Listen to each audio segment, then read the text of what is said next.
మొత్తం అంతటినీ చంద్రబాబు గారే తొక్కేసినట్లు అయింది కదా. సీఎం క్యాండిడేట్గా పనికి రాకుండా చేశారు. ఆయనే నేను కాదన్నాడు. రెండు, అసలు జనరల్గా ఏ పార్టీ అయినా ఎట్లా అభివృద్ధి చెందాలి? రాష్ట్ర వ్యాప్తంగా క్యాడర్ని డెవలప్ చేసుకోవాలి, ఆ క్యాడర్కి అవకాశాలు ఇవ్వాలి. అవన్నీ తీసేసి 20 చోట్లకి పరిమితం అయ్యాడు. ఎట్లా ఈ పరిస్థితిలో ఇంకా జనసేన భవిష్యత్తు ఏమిటి?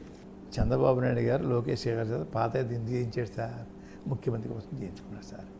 పవన్ కళ్యాణ్ ముఖ్యమంత్రి చేయడం కోసం చేయలేదు సార్ పాదయాత్ర. వారు ఆ కుమారులు చేయాలని చేయించుకున్నారు సార్. అయ్యా ఇంక పార్టీ ఏముండదు సార్, పిఠాపురం ఎలక్షన్ అయినండి ప్యాక్ చేస్తారు సార్. ప్యాకింగ్ ఓడిపోవటం పక్కా అండి. చిరంజీవి గారు వస్తే ఉన్న వర్గంలో ఏమన్నా మార్పు ఏమన్నా? చిరంజీవి గారు రావటం జరిగితే సార్ వస్తారు. చిరంజీవి గారు ఆల్రెడీ కొంతమంది తమ్ముళ్ళు అన్నగారు వచ్చినా సార్, వారు గతంలో కొన్ని ఆటలు వచ్చి ఉండాలి సార్. ప్రత్యేక హోదా కోసం రోడ్డు మీద వచ్చి ఉండాలి సార్.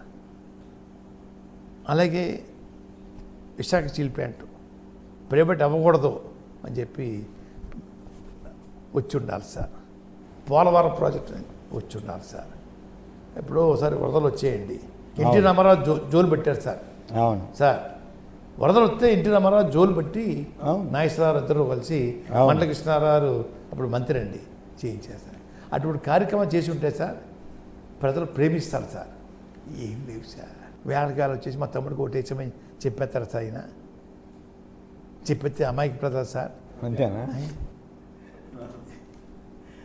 అంటే ప్రజాసేవకి చేయాలి, లోకల్గా ఉండే వాళ్ళకే ఓటేయాలని జనం అనుకుంటారా?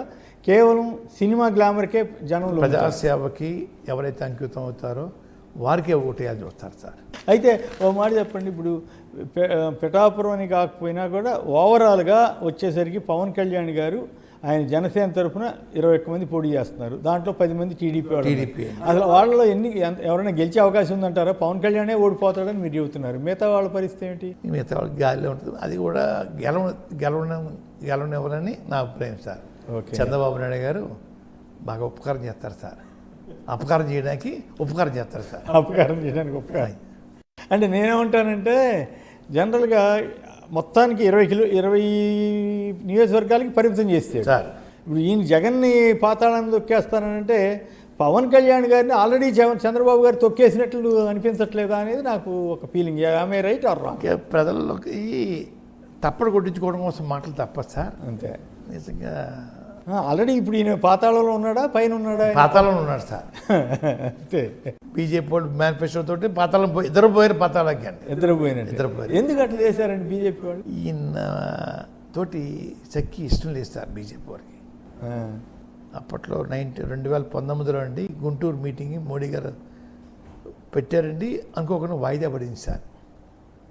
మోడీ గారు పారిపోయాడు చూసి తోక ముడిచాడు అది బూతులు తిట్టించాడు సార్ చంద్రబాబు గారు. చంద్రశేఖర్ రెడ్డి గారిని, కన్నబాబుని అంచు చూడటం కోసం ఈయన పిఠాపురంలో పోటీ చేయడం ఏంటి?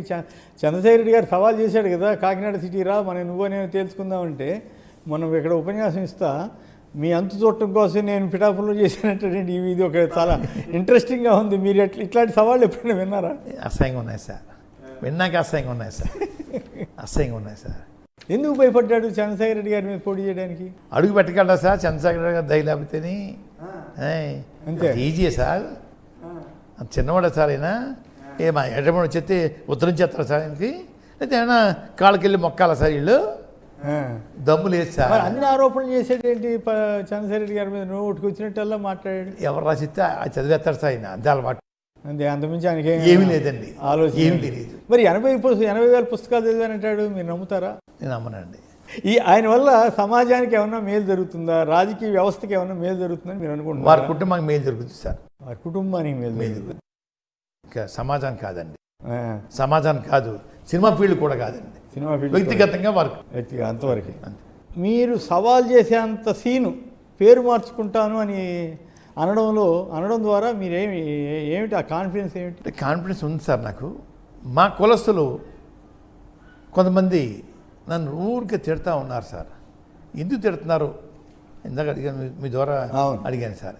అదే బాధ నాకండి. ఎందుకు తిట్టాలి నన్ను? ఎందుకు అడగాలి నన్ను? ఆ రోజు మమ్మల్ని ఊచకోత కోసేసాడు చంద్రబాబు నాయుడు గారండి. నా భార్య మంగళసూత్రం తిప్పేశారే, జుట్టు మెలితిప్పి రావే అని బూట్ కాలుతోటి నడుముని తన్నారే, అప్పటికే ఎన్నుముక ఆపరేషన్ చేయించాను సార్.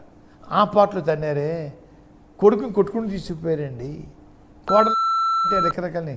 అయ్యా ఈ బూతులు తిట్టిన చంద్రబాబు నాయుడు గారు చేయించినాయి అయ్యా, వారితోటి ఈయన స్నేహం చేయటం ఎంతవరకు శోభం అని అడుగుతా ఉన్నాను సార్. అలాగే కాపులండి ఈ ఉద్యమంలో శుభ్రంగా అంచేశారు సార్. ఇంకో విషయం సార్, 14 రోజులు హాస్పిటల్ జైల్లో వారు మా పక్క వచ్చారనుకోండి మొన్న బాబు గారు, వారు సెంట్రల్ జైలు హాస్పిటల్ జైలు ఇద్దరికి 50 మీటర్ దూరం సార్. అంత స్వాగతం పలకాలి సార్. నేను అసలు మనసు బాగోకి చెప్పలేదు సార్. అయ్యా బాబు గారు రండి త్వరగా, మీది నాది ఒకటే జైలు, పక్క పక్కన ఉన్నాం ఇద్దరున్నాం అయ్యా